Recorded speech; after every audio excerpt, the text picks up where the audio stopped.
Whom the Gods Fear, by Wdowski. Chapter 37. How many?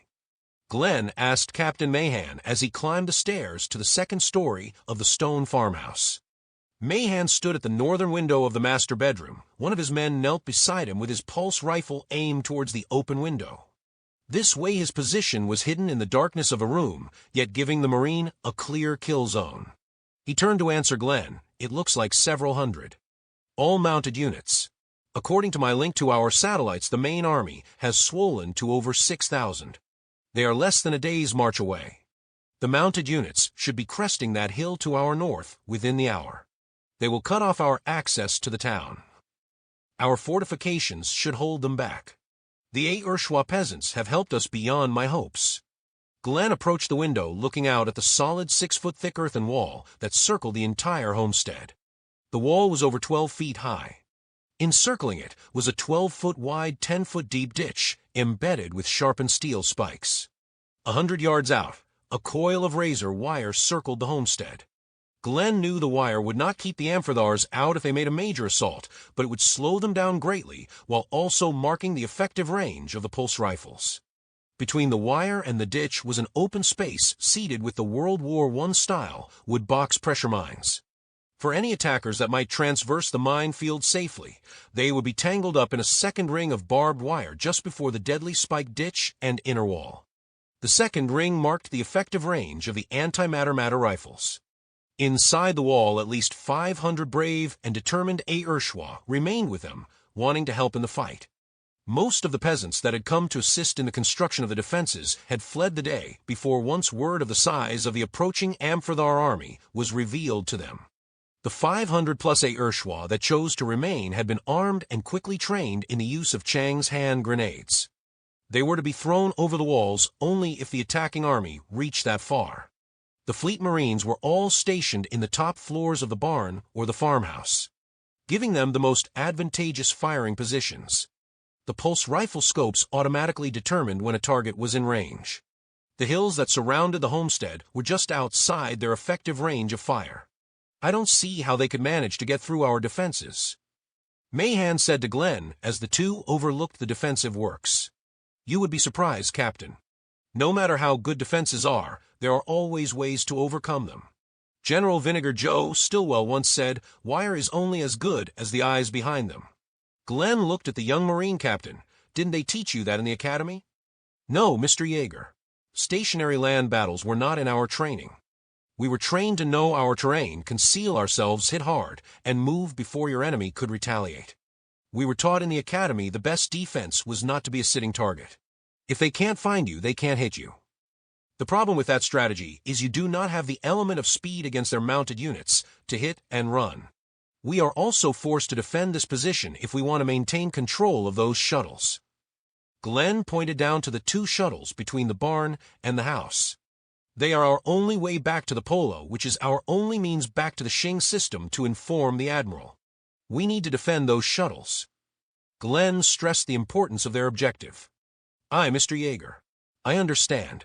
We, though, are not trained for defending a stationary position. Our training is to get in, hit hard, and get out. We are facing a medieval army at best. We are not facing modern weapons that can easily roll over our defensive works. My hope is that if we can cause enough horror in their ranks with our superior firepower as they attempt to negotiate these barriers, we can sap their resolve and break them. What if they choose to surround us and starve us out? Mahan asked. The Urshwa brought in enough supplies to last us at least for a month or more. The well is within our fortified position. Glen responded. If Demi chose to merely try to starve us out, it will actually be to our advantage, buying us the needed time for the Polo to finish her repairs and send us down unmanned probes with the needed parts to repair the shuttles. I am actually hoping he chooses that route once he does see our defensive works for himself. Or it at least causes him to delay his assault to build or bring in siege equipment. Whatever can buy us time. A fully repaired Polo can easily lay waste to his army from orbit with the rail cannons. So we don't really need to defeat his army. No, we need only to buy time. Hold them at bay long enough for the Polo to get all her repairs made.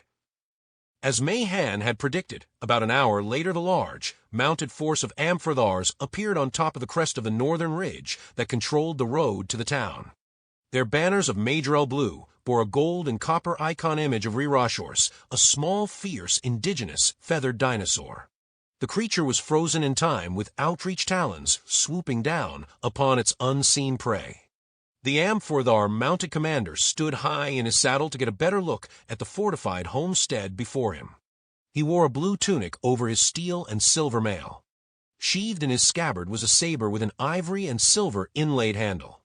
He spotted through the eye slit of his lowered steel visor Ayrshwa peasants running across the field before him. They had been working on the far eastern wire when they had spotted the am-for-thar half-regiment flags cresting the hill. Instinctively, they dropped their tools and made a desperate dash for the northern gap in the wire, hoping to reach the safety of the fortified homestead. The half-regiment commander twisted himself in his saddle, making eye contact with one of his 6 squadron leaders.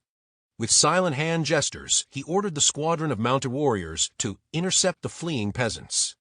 The squadron commander barked out a command as he and his warriors kicked into their mounts, causing the animals to lurch forward into a fast gallop.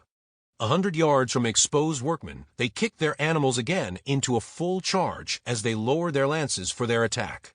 The wide feet of their animals kicked up soil and plant life as they plowed through the foreign Chinese wheat fields, quickly closing the gap between themselves and the frantically running peasants.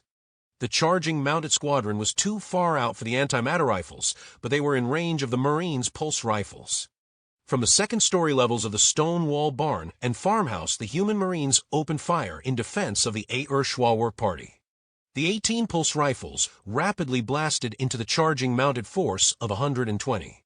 The Marines' accurate fire within minutes cut the squadron's ranks by a quarter, but it was not enough to save the workers. The remaining mounted force with lances and sabers barreled into them, leaving no survivors.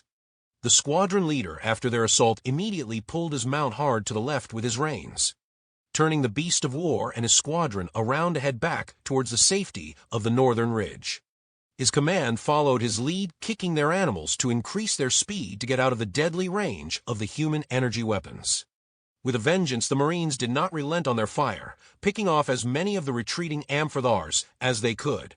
Out of the original 120, only 50 of the mounted warriors returned to the safety of the northern ridge. Behind them laid the bloody bodies of the 20 peasants they had cut down, along with the 70 charred bodies of their comrades blasted off their mounts by the humans' deadly fire.